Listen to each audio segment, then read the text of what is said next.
exaggerated na tayo pagka ganyan. Ayan, ito pa oh. Ito magpapatibay dyan kasi magkakaroon ng footing dito. So yung pag-crack naman, kakapalan ng kaunti, no? Hindi mag-crack. Ang lalong sisipagin, hindi na ata mag-absent bukas to ah. Sipin mo nga naman.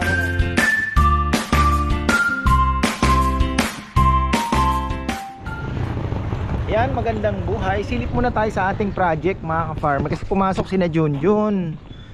Akala ko kahapon nagbablog ako, sabi nila day off daw ngayon. Kasi pag nag day off siya ngayon, day off na naman siya bukas.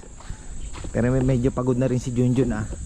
Pero niyaya daw ni Rizal. Rizal din po ito, senior. Rizalde din pala ang pangalan nitong tatay ni Rizal. Actually barangay Tanod po ito. Sabi niya nga mukhang nagalit sa akin si Cap kasi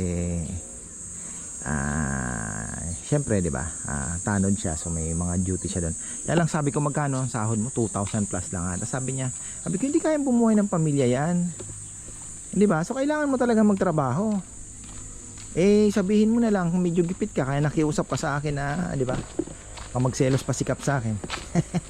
Tapos meron tayong dumating na mga bago. Ito 7,300 pesos. Tag 500 po ito. Ito daw po ay guava native. Dalawa yan. Nire-ready ko na yung ang tawag dito, kahit wala pa po tayong kwentuhan na naman ito. Haba na naman. Kahit wala pa po tayong nakikita nyo naman, wala pa po yan. Yan po ay future dream natin na yun nga, sabi ni Bebe, tatayuan niya daw ng unti-unti, no? Gusto ko na pong ilatag yung mga tanim. Para kasi ang nakikita ko po dito, gusto ko po yung pagdating ninyo, naka-reserve kayo, yung dining table ninyo may nakalatag ng dalawang kung anong prutas na meron dito. May papaya, may saging na latunda na pagkatataba. Pangarap yun baka sabihin na naman na exaggerated na naman tayo.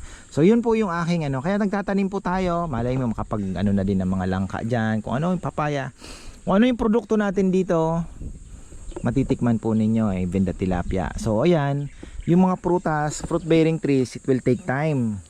So kailangan habang wala pa naman, so naandyan na po yan. Kaya lang eto, kailangan na naming maplano kung saan ilalagay. Let's say may mga mangga tayo dyan, so gilid naman yan. Ito gilid, okay na, tapos na yung gilid. Ayan, so nandun yung sabihin niyang paranom na tinatawag niya, o sabihin na nating pool, yung patubigan na water area. Yan na, may swimming pool na dyan. Naandoon yung kasi may Poso Negro na naandun po yung mga rooms, kung ilang rooms yan. Naandun yung campsite, parang maliit na naandun yung bonfire and campsite etc. Naandyan. So pwede ako magtanim ng puno dito para sa shade naman doon sa umaga. Tapos kailangan ko pa ng isang puno dito, ayun na siguro yung acacia na gaganon pagkatanghali naman, di ba? So kailangan po yan ng shade dito sa area na to. Eto, hindi ko alam kung anong ni Bebe, pero wala naman na pong ibang paglalagyan. Itong area na to, yung may alateris na yan. Kasi ito yung daanan, so dadaan dyan, konting landscape. Naandito, sa may gilid, naandyan po ilalagay yung ating recreation area. Na pwede natin lagyan ng billiards table, pag sa gabi ba, pag activity nila, parang tambayan at the same time. Kasi yung dining area natin na tataka walang dining, yun na po yun, yung island. Yung island na po ang gagawin nating pinaka function hall. Kung mayroon mga magre-rent malaki, naandyan na po yung dining area. Naandun na yung natin. Design na lang ang problema. So ayun, kaya ako nagre-ready na ng mga fruit bearing trees. Ayan, ito po ay dalandan, sweet dalandan. Ayan, so nasa magkano din, 4.8, apat ito apat, 4.8, so nasa 12 tama ba? 36, 20, 48, tama. 1.2, grabe mahal pala, Tapos ito avocado, because I'm in love with avocado, mga farmer. Ito Cardinal Giant Debote. Ayan. Tapos ito naman ay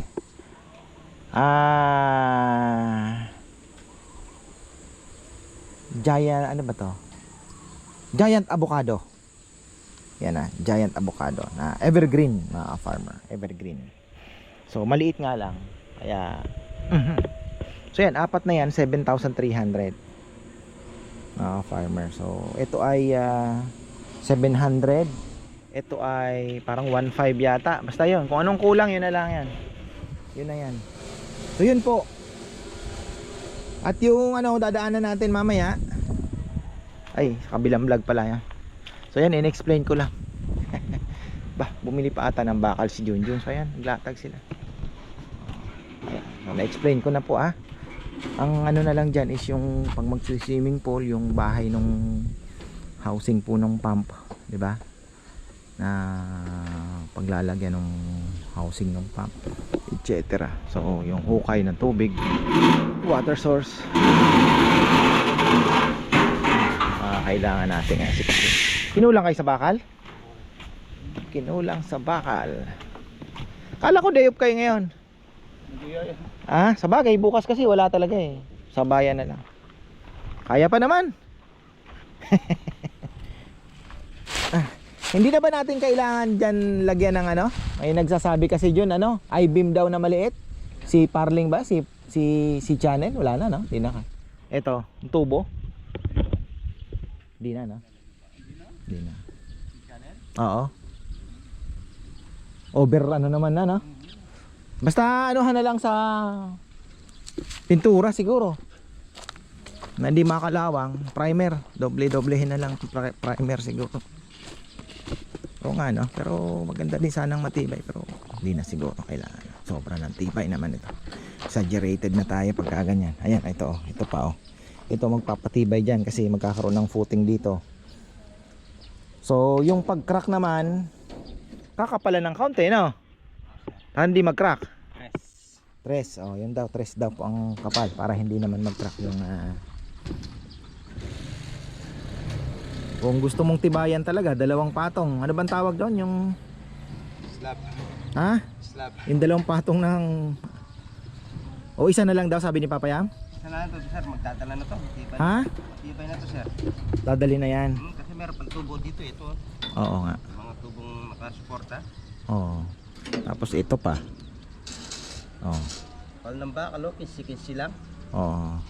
Masyado pong ligit. Tapos ito pa, yun dito. Yung footing niya.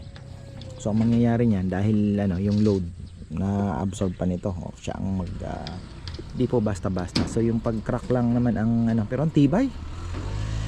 Ang tibay. Ay tricycle kayang-kaya diyan. Hindi po to. Basta gawang Junjun. Sigurado ka.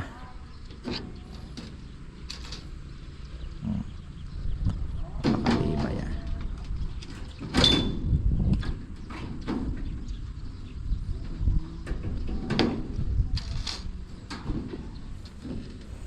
may nagtipid pa nga si Papa yan, may 9 pa ako nakita G's. Pwede na yan, tibay na.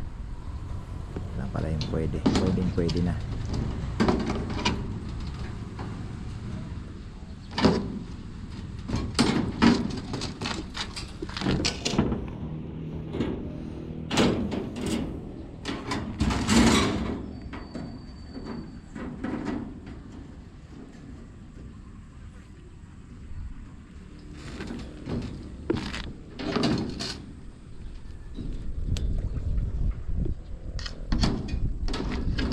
Kasi ang mangyayari dyan, so dito, itong area na to,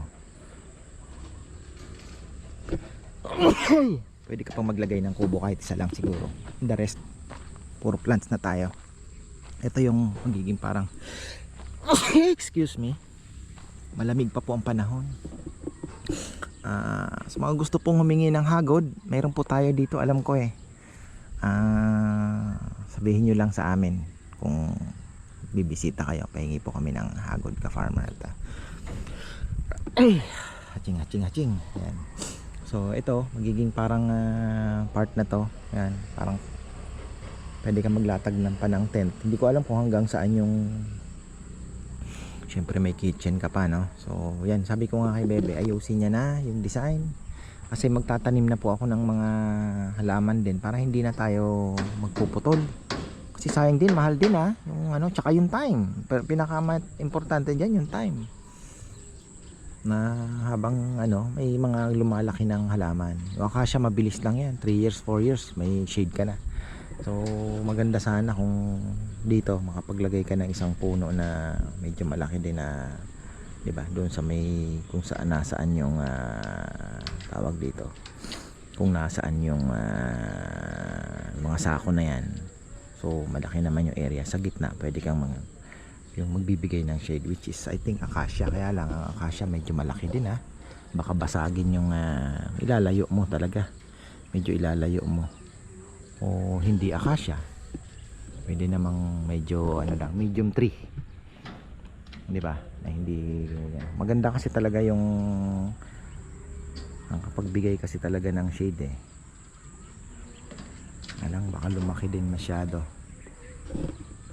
Pero kung ilalayo natin, kung dito ka pwede siguro, tingnan natin. Basta yun, kailangan natin ng shade. Kaya nga ito naandyan na yan, yung acacia na yan, panghapon naman yan. So kailangan natin mag-visualize.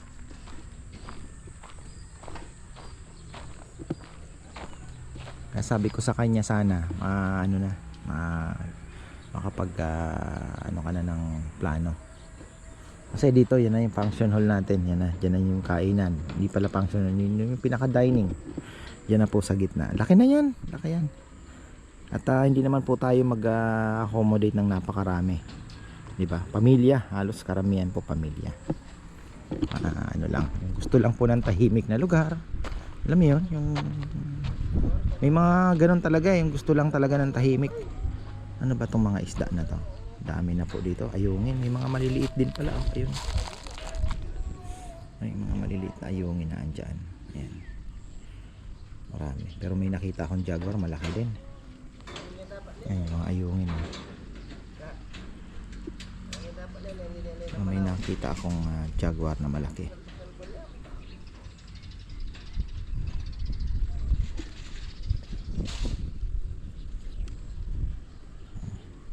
Ayan. Mabilis pong pag nagka solar na tayo, kausap ko si Gian. Sabi ni Gian, bro, nandito lang ako sa Palawan, pero as soon as nakauwi ako, kasi kasuhin ko na yung sayo. Sabi niya, so kasi delikado, sabi niya, nagtataasan na ang materyales. Yun nga yung kinatatakot ko. Kasi pagka nag-escalate pa po yung nangyayari na yan, which is I think dahil ngayon binomba na naman ng US yung yung source po ng yung isla na tinatawag nila na andun po yung production ng langis, which the main recipient is China. So maapektuhan yung China talagang economic matindi ang ginagawa ni Trump. Negosyante talaga. So ayun, matindi po. Marami ang magsasakripisyo dito sa nangyayaring ito. So ayun, magtataas daw po yung nagparamdam na yung mga supplier na magtataas ng presyo. Kaya sabi ko, bro, madaliin na natin kasi kinakabahan ako, di ba? Mamahal. So ayun, pagka nakapagpakabit tayo ng bibili tayo ng maliit na solar water pump na makakapag pasok ng tubig ng, di ba? So ayun, sana yan ang ginagawa nila. So ayan po, balikan na lang natin tumamaya. 13 minutes na rin naman tayo, makakapagkwentuhan na rin naman. So pwede ka ng kubo dito. So, kasi kailangan ng shade pagka alam niyo, pag nagsuswimming ka sa umaga, syempre yung itataguan ka na natural shade, which is the shade ng puno, di ba? So dito talaga yan yung araw pinaka the best spot talaga dito. May malaki kang puno dito, ayan tingnan nyo yan yung aking di ba? May malaki kang puno, sakop mo yan. So hindi ko alam kung gaano kalaki yung gagawin ni Bebe. Maganda sana kung medyo maliit lang. Malay mo ito, yan lang yung gagawin niya. So ito lupa pa, makakapagpagawa ka pa ng masyado naman po kasing malaki. Laki na ito. Maliit lang, 'di ba? Kubo ka dito, malaking puno. Dito makakapaglagay ka pa ng gusto ko kasi yung parang alam mo yung bagay, mahirap achieve yon dahil it will take time talaga na makapagpalaki ka ng maraming puno. Yung maraming pong puno talagang maraming puno, yung shady ang dating. Yung sana yung gusto kong setup, para kang nasa gubat, diba? Sana ma-achieve natin, pero syempre yan, may mga fruits tayo dyan. Tingnan na lang po natin. Ayan, balikan na lang natin to. Trabaho pa si na Junjun ngayon. Bukas day off. Kami naman po ay may masbati bukas. Madaling araw ang alis, alas 5 daw. So si Nathan, dadalhin niya na si Cardo sa trabaho niya. Hatid niya kami doon. Diretso na siya sa trabaho sa Tarlac kasi siya so airport diretso na. So, tama ayun. Pag sundo, saka na lang uli babalik si Cardo. Pag sundo niya naman, nadaanan niya naman kami. Ayan. Hindi ko alam kung kailan ang balik. Friday or Thursday siguro. Yun kalapating umuwi Ayan, galing sa karera siguro yan. Nakauwi na yung kay Rambo, galing Pangasinan. Shoutout kina Kuya Eric and Alicia Felix. On the way na daw, 4 lang pala sila. Talagang talagang hindi niyo po talaga kami kinalimutan na bisitahin kahit maikli lang ang bakasyon. So thank you so much po. Maraming salamat sa support. Lalo na ngayon medyo matumal ang Marso, pero okay pa rin. Matumal na, alam niyo yun, na hindi lugi. Kaya yun lang, pag kailangan pag-aralan po yung nire-ready, piniprepare na lechon. Kasi babalik tayo muna sa isa. Kasi nung nakaraan ay dalawa tayo ng dalawa. Mahina na po yung hindi na kaya nung isa talagang nagkukulang. Pero ngayon, sa bagay kahapon, hindi rin po kaya ng isa. Bahala na kung anong mangyari. Pero ito medyo malaki naman. Sobra naman po yung dalawa alanganin sobra yung dalawa, kulang ang isa. Ayan, so tingnan na lang natin. So balikan natin yung trabaho at di ko alam kung ano pa, siguro lalagyan pa nila ng harang pala sa side Ayan, 17. Ayan silipin natin to. Grabe, ang dami pong nangyari. Maraming biyaya, busy. So ayan, thank you so much. Si Mama, ang saya-saya kasi 2 linggong nagse-celebrate ng birthday. Ayan, syempre para kay Mama, 'di ba? At naging masaya naman po mga pinsan namin, kita-kita para ay maghiwa-hiwalay. Ayan. Pero actually, mga pinsan ko na 'yon, kami po ang pinakahuli sa mga magpipinsan. Kahit po sa yung mga pinsan namin sa father side, halos mga kaedad na po ni Napapaya, mga senior na. Kami po yung mga late. Baga kami na yung pinakahuli. Tapos sa naman sa mother side, halos ganun din. Kami din po yung huli. Ayun. Tapos ayan, meron pong blessing para kina Junjun na talaga naman, buti na lang pumasok sila. Sabi ko nga, buti pumasok kayo. At eto na yung tag 1,000. Papayam, buti pumasok sila. Nakatig 1,000 pa.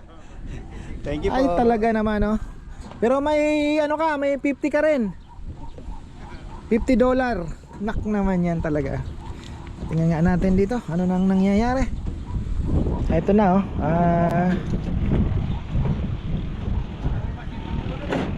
ang lalong sisipagin. Hindi na ata mag-absent bukas to Sipin mo nga naman lahat binigyan. Ayan. Okay. Para sir yung flooring niya dito. Hindi ano. Bubuhusan na rin to. Sir. Pero pag na ano yan, patay din dito pag Oh, tapos tatambakan na ng ano. Sir, No? matibay yung ano niyan. Oo. May pipigil dyan. Oo. Ano na din yun. Oo, ayan. Ang tibay, ano? Ba, sino yun? Nakabukas na naman ba yung aking kulungan? Oo nga, no, nag-i-slide talaga. Talaga nga naman, ano.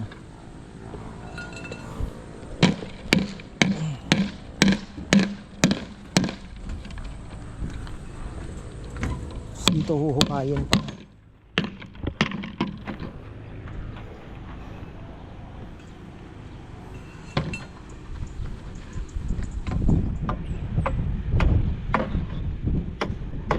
Ayan, ganda na yan. Pagka ano, tibay din, ano.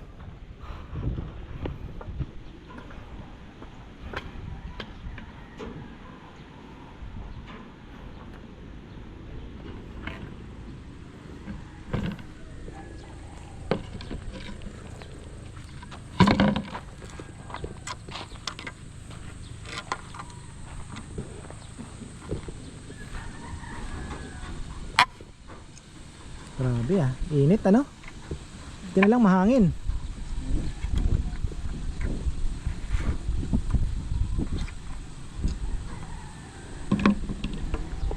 Ayan, dito tayo sa may lilim.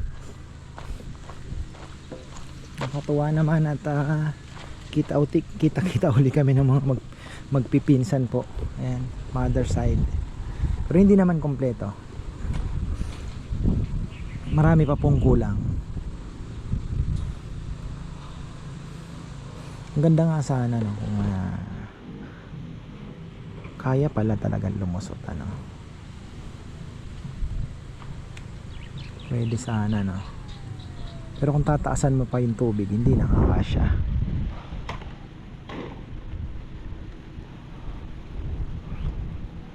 Okay lang. Wala na, naandyan na yan eh. May nalagyan daw ng I-beam. Maganda sana din, pero sobra na po sigurong ano, okay na yan. Ang alagaan na lang po sa pintura, dahil yan naman ang magiging ano yan eh, yung kalawang. Pero kung mapa-primer po yan, kahit double coat siguro, primer, eh okay na.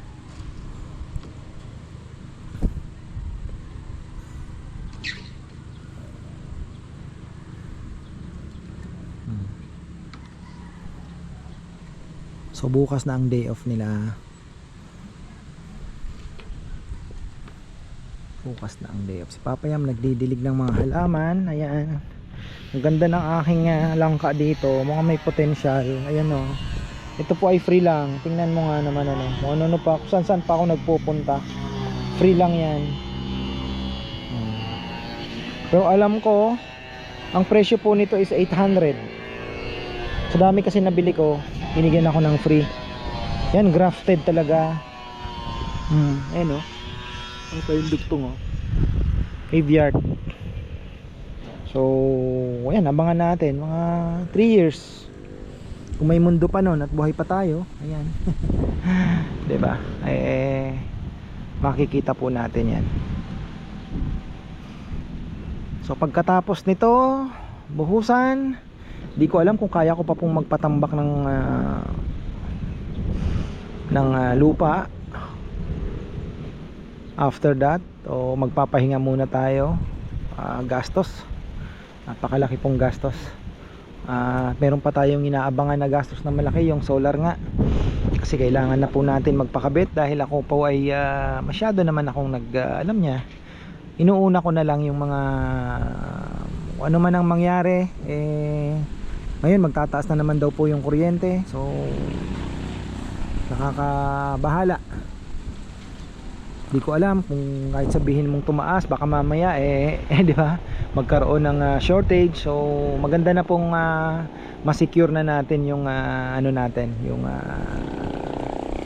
electricity, na magkaroon ka ng ilang battery diyan, at least yung sa umaga may kuryente ka, di ba? Ang dami pong kailangan na ilang freezer ang kailangan nating i-maintain pagka nawala ng kuryente, ang hirap. So ayun, hanggang dito na lang po muna. Tapos na tayo. Monday. Ayan, biyahe na po kami maaga bukas. See you, Masbate, God willing. At sana naman ay may magandang resulta. Dadalawin namin si Nagari at Marisa doon. Ayun, lagi naman. Alam niyo na mga farmer, pagka yung tauhan mo pakampante sa'yo, alam mo yun, hindi naman nawawala ang communication, lalo na po sa oras na kikipitan. Ngayon nga ang dami na namang hinihingi at sabi ko bigyan na natin, wag pagdalaw na lang natin saka natin iabot. So ayun, mga graduation daw, ganyan. Sabi ko sige, so presahin na lang natin doon.